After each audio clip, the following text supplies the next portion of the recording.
Hi, I'm David Schmidt. Last week, prominent same-sex advocate Joe Solonese, the president of the Human Rights Campaign, stated on MSNBC that he believes adoption agencies that do not perform gay adoptions should be shut down. Now, in Massachusetts, where this is the law, Catholic adoption agencies have already been forced to close because they were not willing to perform gay adoptions. Now, across the country, we know that many Christian and Catholic adoption agencies operate under these rules, and if shut down, many adoptions would not happen. Let's watch the clip. I raised the issue of how the government forced Catholic charities out of the adoption business. That's the issue I raised. Well, wouldn't you prefer to see a child in danger? That's not the point. I'm not talking about gay adoption. Of course there's gay adoption if you have gay marriage. There's gay adoption in most places. The question in Massachusetts is, could one single adoption agency run along its own religious tradition and not place children with a same-sex couple? And the government said, no, I don't care how many children you can help. If you're not going to treat same-sex unions just like other marriages, we're going to put you out of business. It's a felony to run an adoption agency without a license in Massachusetts, and they will not give you one unless you agree to place children with same-sex couples on just the same basis as with a union of husband and wife, and Joe supports that.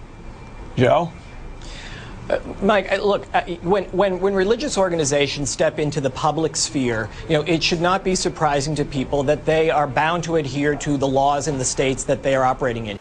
All right, at that point, Joe changes the subject away from adoption onto discussing religion and interaction with government over the same-sex issues, and talks about other cases. So I stopped the clip there because nothing after that relates to the issue that I'm talking about here. Now, it's interesting to note that Joe couches his statements by saying that these faith-based groups merely need to just adhere to the state law. The fact is, though, that Joe supports the state law in Massachusetts being that if you perform adoptions but do not perform same-sex adoptions to homosexual couples, that you are not able to operate. And operating without a license is a felony in Massachusetts. Now, many other states are considering same-sex marriage and considering just anti-discrimination laws that are similar to those in Massachusetts. If those laws were passed, adoption agencies and other businesses and other areas would be affected. Faith-based and other adoption agencies have a lot to fear. Now, this issue is personal to me because I have a younger sister who's adopted from Kyrgyzstan. She was adopted about 10 or 15 years ago through a Christian adoption agency. Would this adoption be possible in the future? I don't know. What I do know is that access to adoption and adoptions will be limited under the passage of these sort of gay agenda laws. This is dangerous, and we need to stand up to it. These laws are billed as non-discrimination laws, but in fact, what they do is limit your rights of conscience, association, and freedom of religion. It is really ironic that the president of the Human Rights Campaign is advocating for laws that I like to call gay fascism, where laws are being changed and forced in a way so that rights of everyday Americans are being constrained.